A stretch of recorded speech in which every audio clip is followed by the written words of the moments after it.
Welcome to Back of the Long Box. We got sent back here because we couldn't clear our quota, and now we will be executed by the ghost of Stan Lee, or the AI contraption they had of him in LA.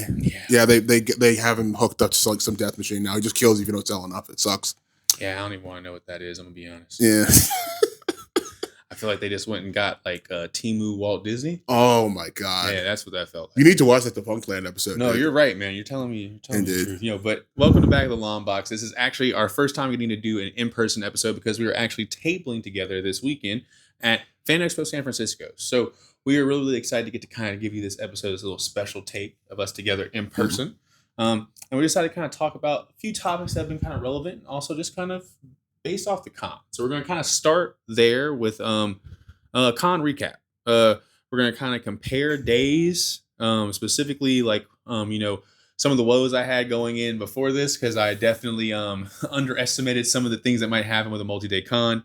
And also just some of the things we saw. We saw some cool cosplays, but we also got to see we got to get some recognition, which was really cool. So I guess we'll kind of start there, which was my pre-con woes. Yes. I had Don stressing for no reason because I was stressing.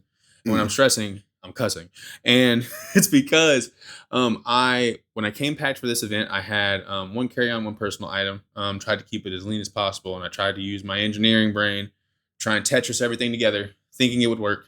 And I did a good job. I was pretty happy with what I packed with me. I felt everything was very concise, airtight, all this stuff, right? But there were just a couple of like critical items I just couldn't bring with me because of like airport regulations and things like that. I was afraid they might take it from me. Specifically my my metal like racks that I had for my comics. I was really worried they were going to take those from me. Yeah. Say I'm going to try and jib somebody with it on the plane. Yeah. And then on top of that, I was afraid with my hair product because like I didn't have the right size. So I looked around all before trying to leave, trying to find the travel size for my hair product because unfortunately I do take a lot of work in the morning to get up. And it was DEF CON 3. I'm gonna be honest. I was not happy. I was very, very nervous. I was like, you know what? I can at least deal with this though, right? I can't get it packed in my bag, but I'll deal with it. When I touch down in the Bay, I'll go find it. Right? Yeah. It was Thanksgiving, and I, for some reason, foolishly thought because it's California, this is where the movers and the shakers are. Then people wouldn't want to be with their families on Thanksgiving, so everything was pretty much closed. Whether it was food, whether it was stores, the Target was closed. That I was pretty much going to use as my home base for most of the things I wanted to purchase. And yeah, it threw a very big monkey wrench into everything. Because I definitely thought that I have that Target right there. I can just kind of go in there and grab everything. So it kind of came this let's Instacart things the day of the event before it starts, so that way we could try and start. Which that's Black Friday. Yeah, this is Black Friday. We tipped really good, but we felt super bad, super duper bad. And yeah, we got there though. We got there. You're saying wait, I was fine.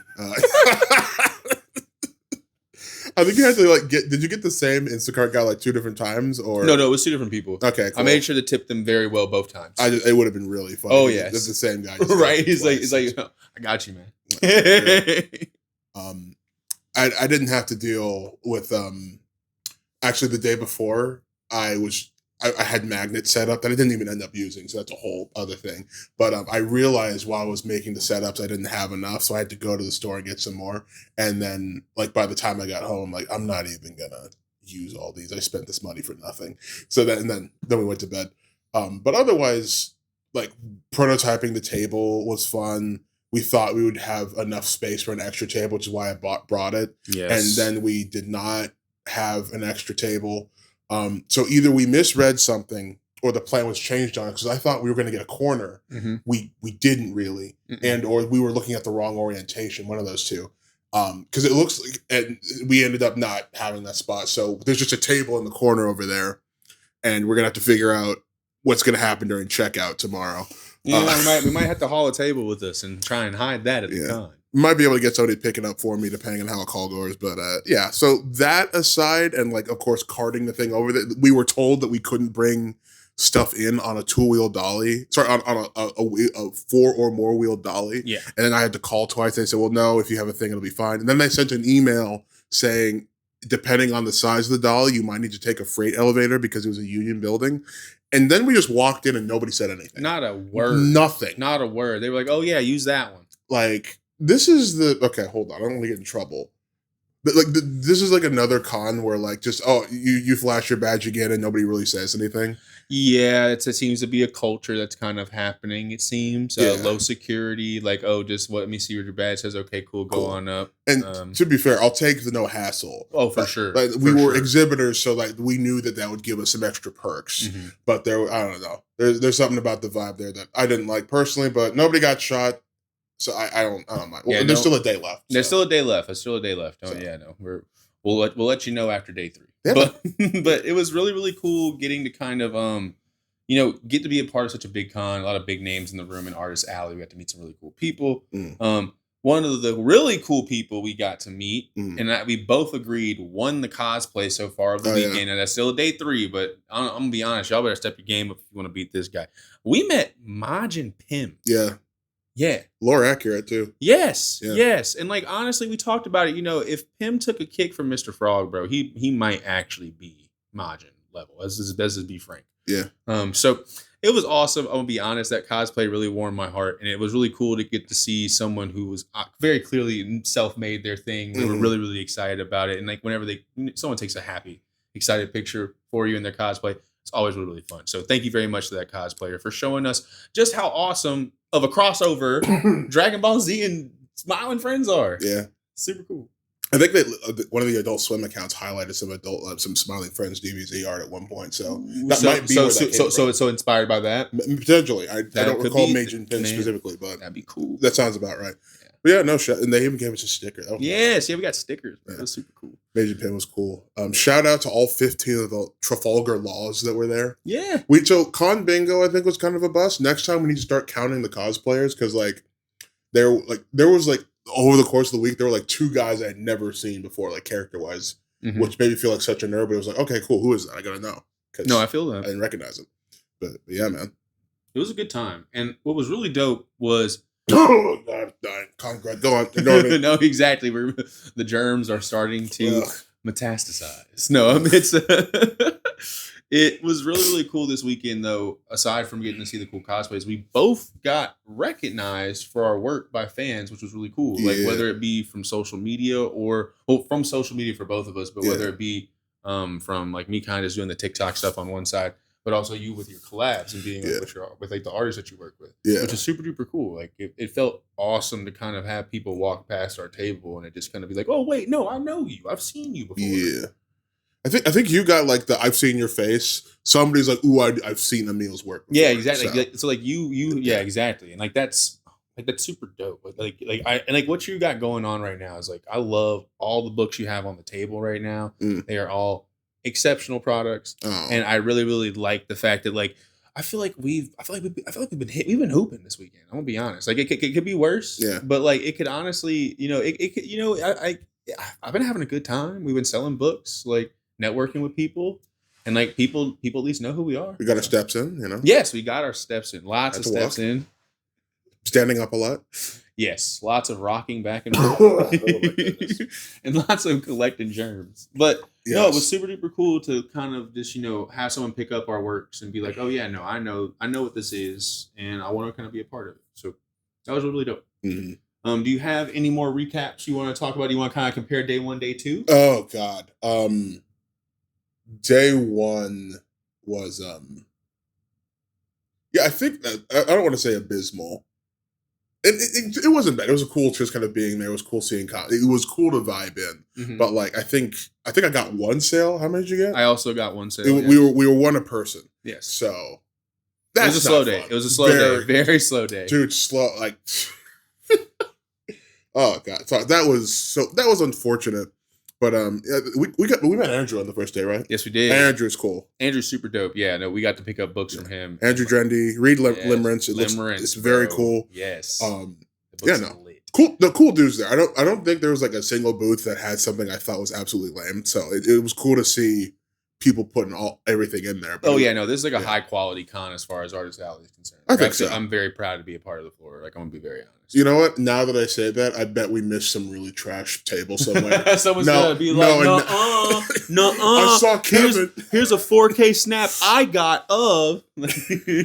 So But day 2 today, the sales definitely picked up a good bit. Definitely picked up a good bit. We definitely had a lot more people coming by and kind of just asking for pitches, coming through, looking at books and stuff. We got to go through network with even more people today and kind of talk to some folks, pick up some books from people that we like. We went by the drinks event. That was a little bit of a bust. Wasn't for us. Now, that Modelo was flat. Yeah. That's don't charge $12 for a flat Modelo. They charge you $12? They did. Oh. Don't charge $12 for a flat Modelo. Oh my God. That's my. But or don't drink it all. That way you don't have to pay $12 for Modelo. Yeah, exactly. Yeah, don't be like me. Don't be like me. Exactly. But that devil hooch. Anyway, go on. So San Francisco Fan Expo. It's been really fun. I really want to try and get a spot for New Orleans Fan Expo. After seeing what Fan Expo out here looks like, it'd be really cool to see what their experience in New Orleans would look like, and also have that in my backyard back home. Because I'll be honest, this is a great con as far as offerings for the people who are here. Like as far as folks who want to spend their money on like a con that I feel like is going to be like worth their time. There's some heavy hitters here across everything, and it seems like people were willing. They were pretty happy to take pictures of people and stuff. So. Oh, definitely. So yeah, you had Goku. You had Madara. No, there was like the whole line. Literally, like you had you had like all kinds of cool. It was really cool. I did talk to some industry buddies that were there. They didn't clear a whole lot, and they're not sure how normal it is because you've got whatever's happening with the economy right now, on top of it being Black Friday, it's a mess. So we're not really sure what all it could have been. But it's one of those things where like we kind of have to do a whole analysis before we can see like what all the deal was. Oh, yeah. And this is while we have one more day left. So for all we know, things could change. Oh yeah, tomorrow could apparently the bottom could fall out like we say back home. Absolutely, it'd be a tsunami. Yeah, of funds. I think so. Who knows? It's Sunday. Maybe the Lord will reach these these folks and anoint us with their money. They'll say, "I will use these last spare dollars on us." Do you know what the Pentecostal handshake is? No, what's that? Oh no. So it's when you do a handshake with someone, you got like a fold of like dollars in your hand. Oh yeah, I do know about that. Yeah, that's the grandma handshake. There you go. Okay, cool. Yeah, Pentecostal grandma. A lot of different people do it. So there you go. I think I know some Asian folks who do that too. If they're trying to give you money. Honestly, it's not that's just what we call it. I'm sure there are many cultures do that as long as you have a bill. Hey, bro, I think it's classy. I think so. Now, here's the thing, though. If you do it with like a coin, like it's harder and it's going to be less because it's a coin. Well, that's a magic trick. See, there you go. That's a completely different thing. Anyway, what were we talking about? Are we doing a show or something? So, what's next? It's two men who spent the whole day selling books. Oh, yeah. We want to give you our opinions on piracy. Oh, beautiful. Yes, piracy. So, piracy in comics has been a very hot topic on socials recently, specifically because there have been good points coming back from both sides. And as indie creators, we thought we would just kind of chime in for a second, give our 2 cents, and kind of just talk about, what do we think about sailing the high seas for comic books? What was the impetus for this again? Who was talking about it recently? So it was TikTok it was just like kind of a weird back and forth between a bunch of creators. It kind of seemed like it was just kind of like this grassroots thing that just kind of like sparked off. Everyone kind of made their own little talking piece about it, whether it was like King Lion, whether it was like Cosmic Collector, whether it was like I found there's like some smaller micro creators who are just like people who love to read and show off their comics who were talking about it too. And honestly, a lot of people were really fired up about this topic. If I'm being honest, like it was really, really, it felt like it was a big deal at like the time when it was happening about a week or two ago. So I wanted to kind of just talk because it's one of those hot button topics that TikTok, likes to kind of bring back and forth in the algorithm. Same with like $15 comics are too expensive. That whole conversation, they all kind of revolve in this little rotation, right? So I wanted to kind of talk about piracy, and specifically wanted to start and talk about, is it a victimless crime? Is it a victimless crime to pirate, to steal? Is it victimless? It's stealing. I mean, it's stealing. Victimless crime. It's a victim, whether or not you like the victim. matters in terms of yes. whether or not an individual is fine stealing from them, obviously. Yeah, I think it's rude to take from people in general. I think it's a bit less rude to take from people who can afford it, but I still think it's a slippery slope and let you do terrible things down the line. And I think it's just, really, really rude to steal when you can afford it. Yes. Right. And I'm not like, we are making luxury items, like not in the sense that these are designed to be very expensive, but in the sense of you need to get these after the incidentals of life are handled. You should not be buying a comic book if you cannot feed yourself, if you don't have a house. That's not safe. Yeah, a lot of art fits that bill. Exactly. So to that point, it makes less and less sense to take that if those other things, or let me rephrase that. It makes less and less sense to put money into that if you can't take care of these other things. And I understand why somebody might take them after the fact. That being said, if people cannot live by making this, it won't get made anymore. That's kind of it. Yeah. And then you're not going to be in a position to take from them if it doesn't exist anymore. Yeah. So something kind of has to give. You have to either support people so they can keep making stuff, or you take it and they don't. And it's more or less that simple. And you can choose your targets better. Like, okay, cool, only take from Marvel or DC, or maybe only take after you've bought the physical. You can set up rules of engagement for this. Like I only steal from like folks who are super large. Right. Yeah. But even then, like, just I cannot stop you from going onto a website to go read the new thing. I wouldn't want to. I don't care. It's your life. Eventually the ISP is going to crack down and you'll go to jail. Right. I don't care. Eventually they will hit you with a federal warning. They get everybody eventually. They're starting to get people for downloads now. I have an issue when you're going on Twitter saying, no, I'm allowed to do this. Like, shut up. You need to have this much money to have an opinion on theft. If you want to steal. Don't brag about it. Why you got to do donuts in the virtual parking lot? In the virtual parking lot. Honestly, so stealing, is it a victimless crime? How do you feel about it, Marky Mark? I do not think it's a victimless crime. I don't know if I believe in victimless crimes. Mm-hmm. I believe in admitting whenever we're doing bad has a purpose. Yeah. That's what I believe in doing. Mm-hmm. And I think that pirates have always been rather pragmatic.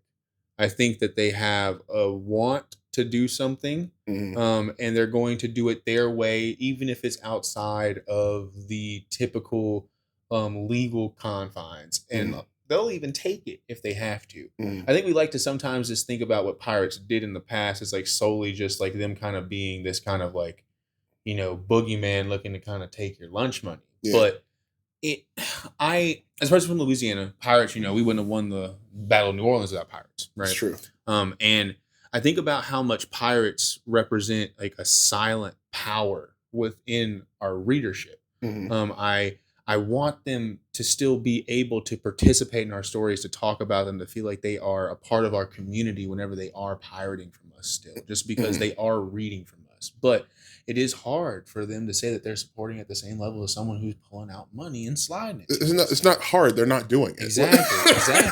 So like it's where I do have to sit here and say, like, if you're doing it to Marvel and DC, I think that you can probably justify that within your own self, right? Because of them being so large. Now, I personally probably couldn't, just because as a creator and someone who wants to keep moving forward, I understand that I need to pay those folks their money. Yeah. But that small town guy, Mark Bandy, when he was a small child, the person who like the first comics he got was that Marvel Monthly for Ultimate Spider-Man, because my mom could afford that subscription and it could get mailed to my house. There was no comic book shop in my town as a kid, as far as something that would be able to have a pull list. It was, I didn't know what a pull list was until I went to college because of that. So I definitely want to because these people are grown. Well, they might not be grown, but they're definitely people who have grown amounts of agency. So I don't want to go over here and, start slapping people on wrists. But I do want to kind of sit here and ask folk, if are you rocking with us? Like, cause it seems like you might be rocking with us if you want to take from us. And like, I would argue, what can I possibly do to maybe convert you into a buyer? Like that's my question, right? Can we convert pirates into buyers? If that's the case, then this might just be a form of viewership that we won't have much control over and have to just understand as a reality, and we make flexibilities to be able to bring these people into something that is on the table, legal, and they can feel like they're a part of the crew with everybody else. And to be fair, there are some ways you can do that now. Itch and Gumroad, they both have pay what you want features. Oh, they do? You can set a minimum.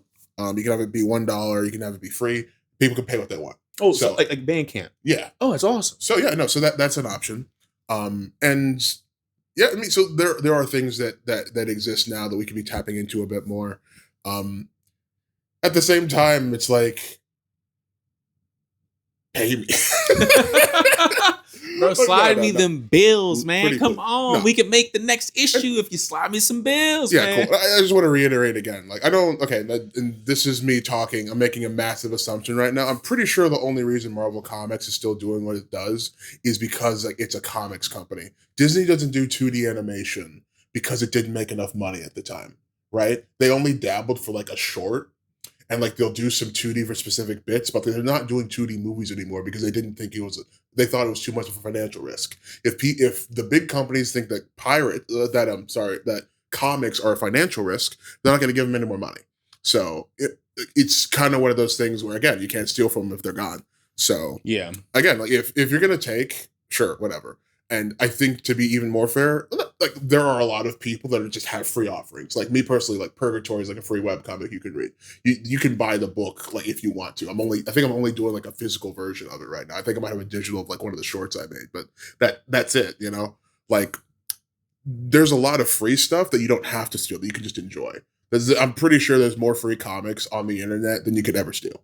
No, I'm not even kidding. You're 100% right. It might not be specifically absolute Batman, but like it's out there, you know. Yeah, you might not be reading week to week, but exactly. Yeah, no. Like support the dudes if you can. I'm not gonna go into your house and smack you, but pretty please do. But I do like the idea of like, hey, how can we get people in? We've got the whole flexible thing. If somebody wants to pay more, they can. If somebody can't, whatever. Itch also has community copy features. So basically, they're free copies that people can give. It's you have to choose to get it. There are only so many copies. Once they're gone, they're gone. I don't mind that honor system. These are just the freebies. After that, you're doing a theft. Please be responsible. I don't mind. I think that definitely works. I think so. I think like we say Gabe Newell said this. I'm not sure if it's true, but like the whole like piracy is like an access issue and stuff. And I think making sure that we are where people can get us easily is very important. Also. So I try to put at least one thing of mine on every site that I know of, just so it can be there. Because some people don't want to put it. I have a website. Some people don't want to put their card information to the website. So I've got stuff on Gumroad. I got stuff on Drive-Thru. Oh yeah, meeting people where they'll actually buy from you. Yeah, exactly. You know, because again, like people would rather use PayPal than use a website. 100%. But then you let them know if they wrong, you're like, hey, I get a bit more money if you use this one over this one. There you go. See, so it's making affordances when you can and stuff like that. So no, I think that's fair. Yeah. Okay, really quick. Do you know anything about like Monla piracy? No. So what happened? So a common practice when it comes to quote unquote illegal translations of works overseas, it is good form to stop the translation when an official one is announced. So they made it a point to only translate things that were not being translated in English already. And they would take them down once the announcement happened. I think they've changed it to they will take them down once the release happens on certain things. But like the whole issue there was access. These people were not going to learn a new language, so they either paid or they waited for this other group of people to translate for them. Mm-hmm. You see? So if somebody overseas is trying to read like Scion or Last Month's Game or Purgatory, it's not translated. They're kind of just screwed. The only means they have of reading it is hoping that somebody can like translate from English to over there. Yeah. It would be really funny. Like translations are famous for getting stuff wrong because it's usually just done by like people who just know colloquially. Yeah. Like there are famous mistranslations of important moments in things like JoJo and Berserk because of just the fact that it wasn't done officially.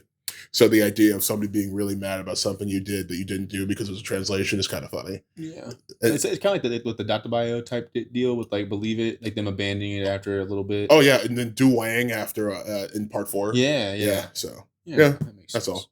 Manuel oversees piracy. Piracy, not a victimless crime, but some of you pirates, y'all can sit at the table if you pull out some funds. We'll let you inside. You know, free ways to support. Let people know that the guy you like exists. I'd appreciate if you didn't promote the piracy thing, but like, hey, Mark has a thing. Look at this. Yeah, you literally have a free sample. Yeah, you can push this around. Yeah, that's actually a very good point, bro. Letting somebody that you know that word of mouth does so much. It does, especially nowadays. I've gotten opportunities because somebody saw something that they were told about to a friend. It's not even funny. Oh yeah. So no, go out there, let people know that you like stuff. Somebody actually at the show today let me know that they liked Supermassive after they bought it like 2 hours earlier. It was really nice. Dude, that's the best. You know, they read it and they had to run back and report to you. Literally there was a skip in there. It was kind of cool. I'm like, oh goodness, did I mess something up? It's like, oh, please not a return. They're happy about this. Oh goodness. So yeah, let the people you like know that you like them, both in life and in business, in terms of artistic support. Yes, sir. And you pirates, let us know because we can pull up a chair for you. Yes. So we want to finish on a topic of slight controversy amongst the indie comic creators. Founder of Godhood Comics, Tyler Martin, brought up a tweet where he mentioned specifically kind of in like a pro tip type fashion to avoid what he calls art fishing. And specifically, he says that art fishing is whenever you spend a lot of money for your exterior cover, but not spend a commensurate amount of money on the interior artwork. Essentially paying hundreds of dollars for your cover, but maybe only spending $30 per page on your interior artwork, which he calls art fishing, since essentially you're trying to catfish someone into buying your book off of the cover. Yes. So in an industry where covers sell comic books, it's usually the number one thing. Mm-hmm. Do we believe art fishing to be such an evil practice?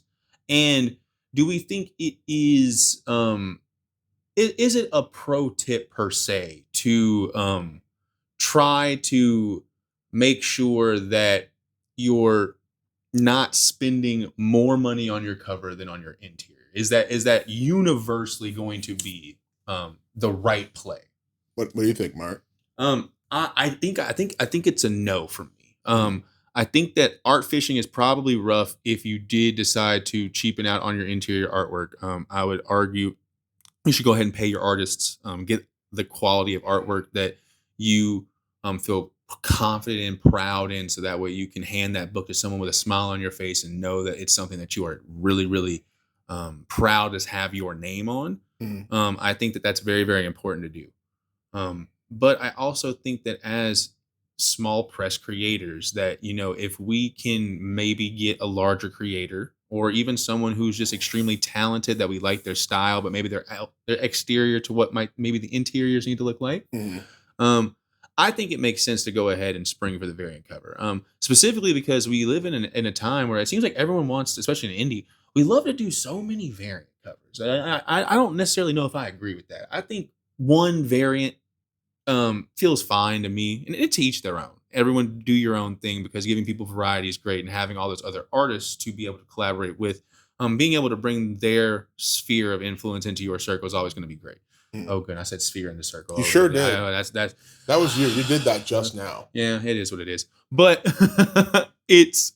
I think that, you know, whenever you can have a little bit more of a tightness on what that variant cover is, I think that if you're going to have one variant for your comic and you want to kind of spend a little bit more money on it, so that way you can have it be something that's really eye-catching, I don't think that's a bad business decision. I do think it could be portrayed or taken in as being a bit dishonest.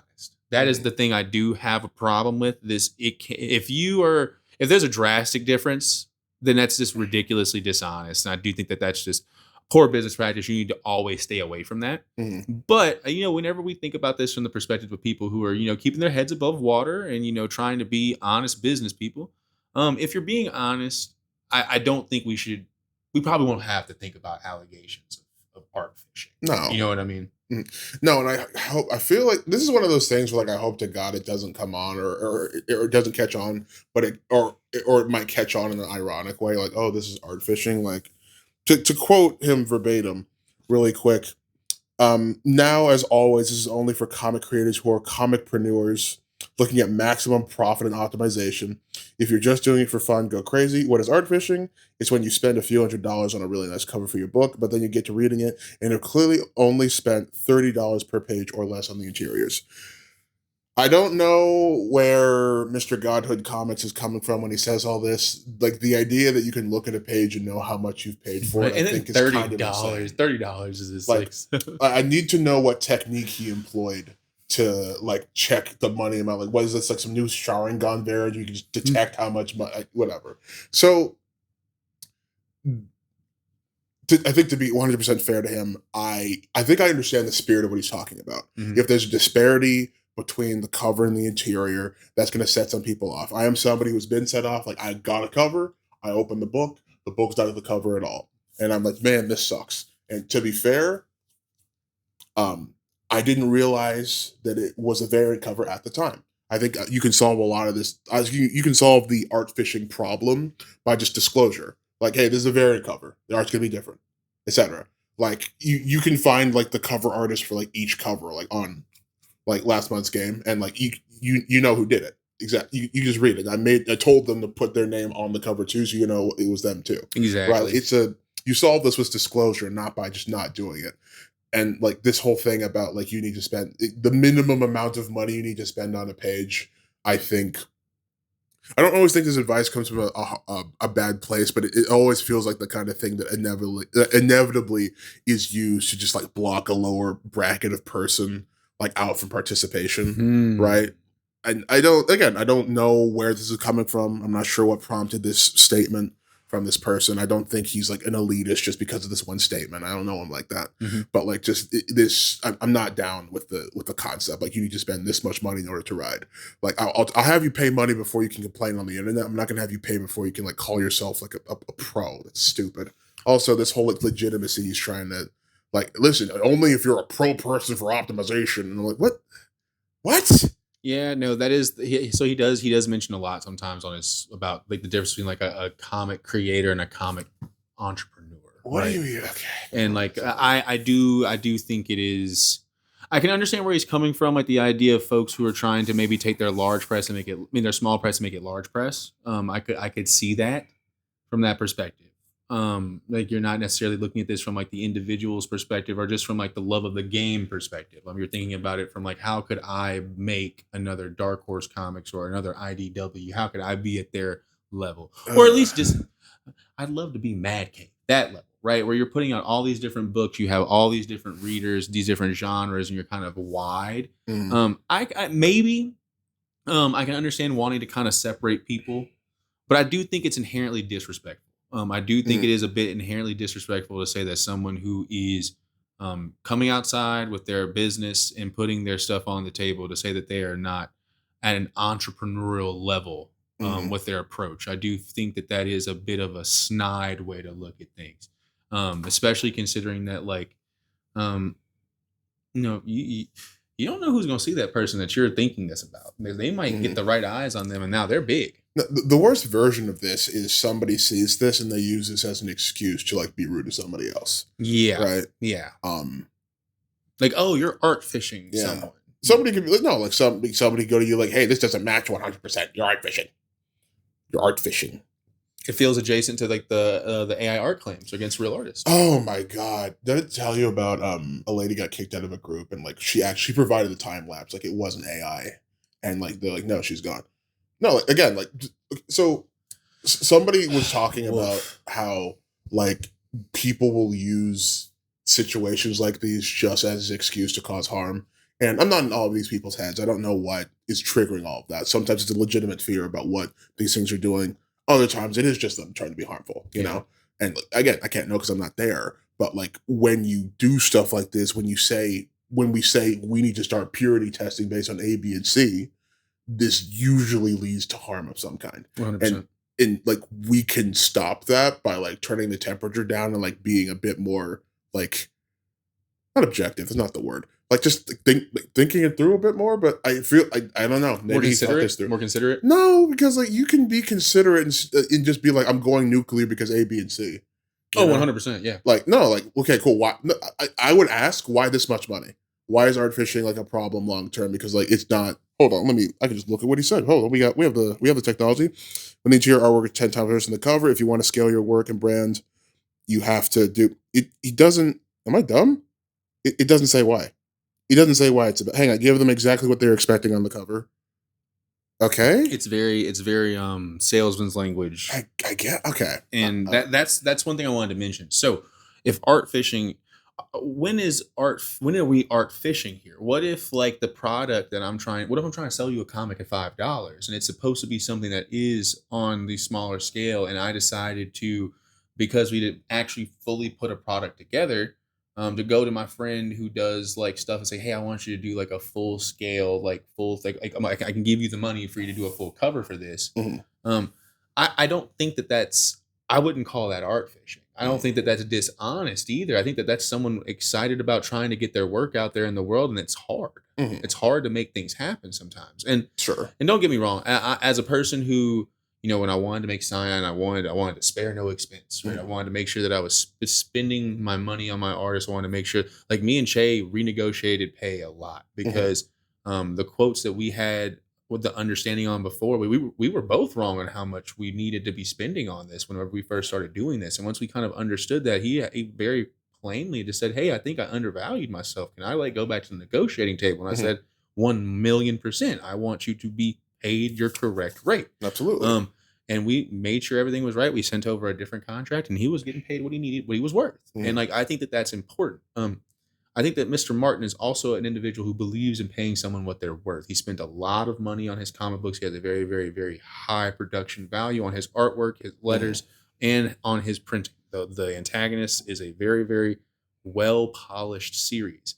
I think that it could be construed as him looking from an ivory tower for him to vocalize opinions about this. I think that having them in your heart is fine. But as a person who does have such a voice within the industry, it might be not prudent to do something like this whenever people are listening and you know it. Mm. So that was my biggest issue with that, was because I don't know if it's a prudent decision. Yeah. Like, again, this was bad sausage on a Tuesday that triggered this, I'd like to maybe he was hungry. Again, like I don't know what the trigger for this was. I don't think he's malicious based off of this one statement. Oh, not at all. I think the optics are poor. I think so too, and I think the long-term ramifications are poor. The considerate might have been the right word. I don't think it was considered of all of the potentialities, and I think the fact that he presented it as this is a thing you need to do to elevate your brand, as opposed to a problem that he had, I think so changed it. Me, like I had a problem with this as a comics person. That's it. Like we're having a whole different conversation because this is me having an opinion, as opposed to this is objectively what you need to do your thing. Yeah. And this might have just been a means of getting some social media attention too. Again, we don't know the deal, but like I think the conversation about it is important. Yeah. Yeah. Like again, like the idea of like you need to spend X money, I don't think that's helpful long term. Like who gets to decide what the minimums are? What happens if you're the whole team?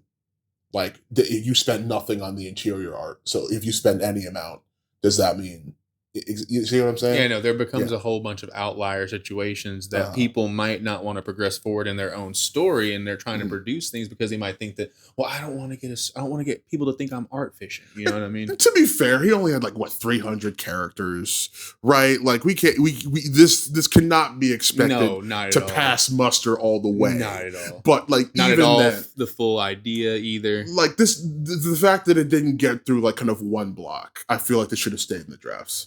Me personally. Okay, I can feel that. I've had a bad take or two online. I'm not going to pretend, but like this one isn't it. I cannot either.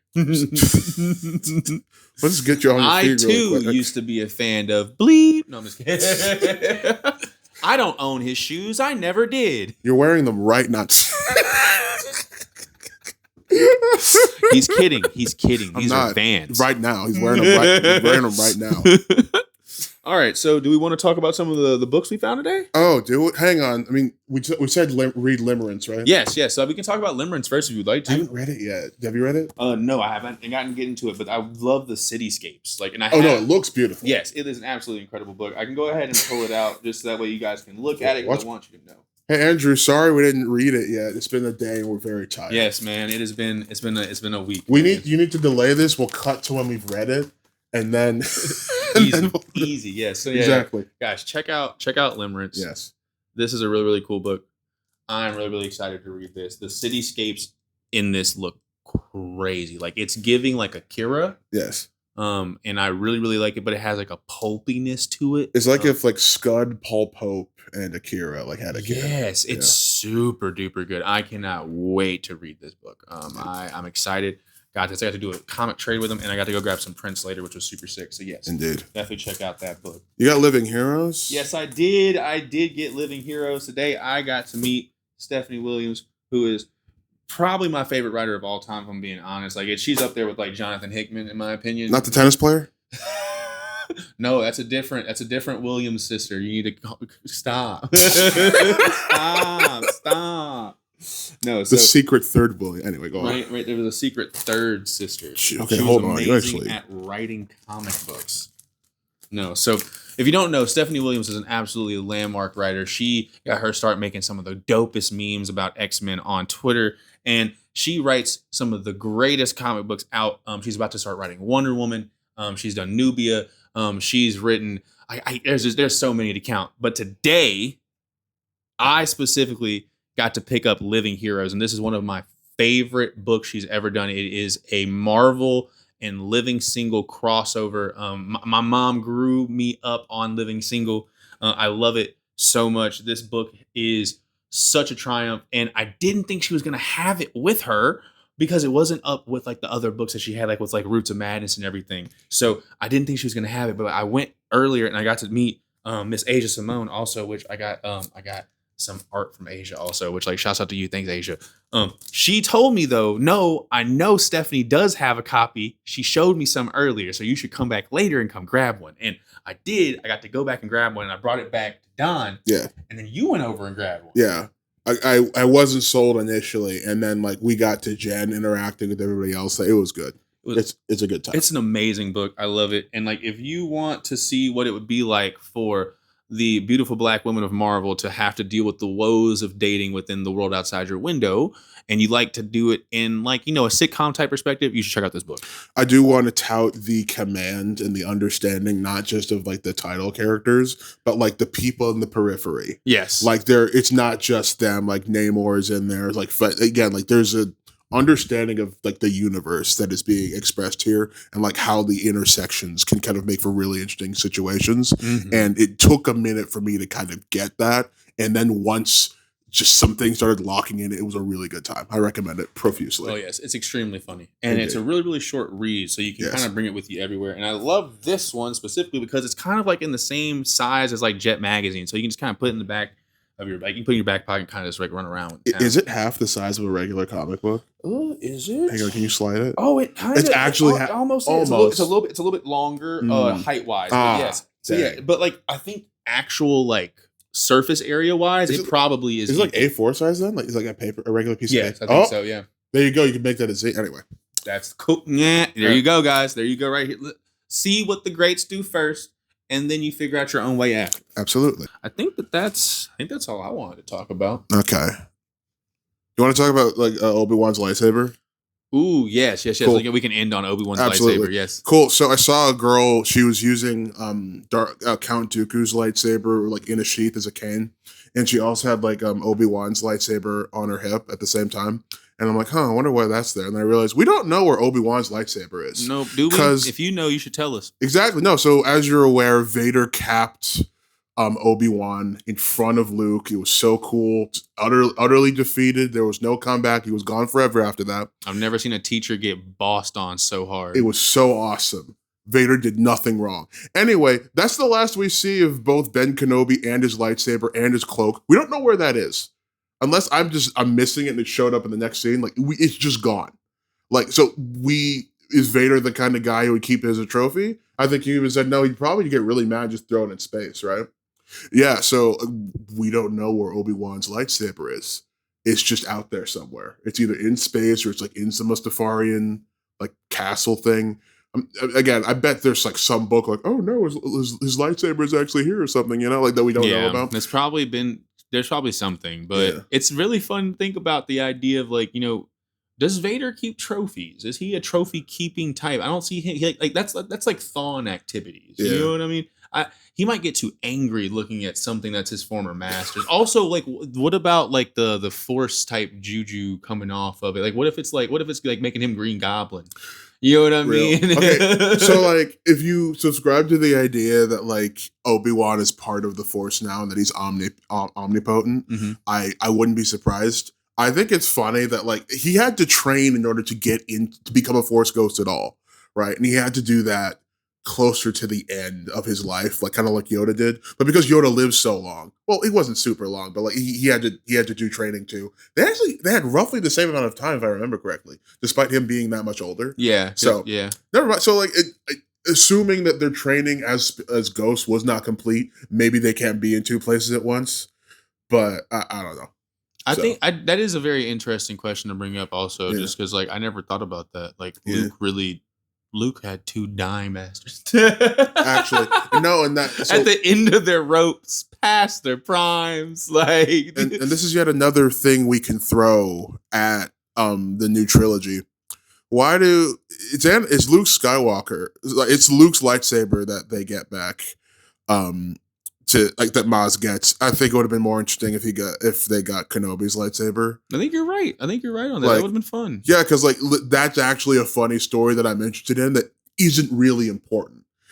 How Luke lost his lightsaber matters a bit more to me. I don't know. This is just me being mad at the new trilogy for reasons that are just a part of my soul. Clearly, I'm not being rational. 3 movies to go nowhere is kind of.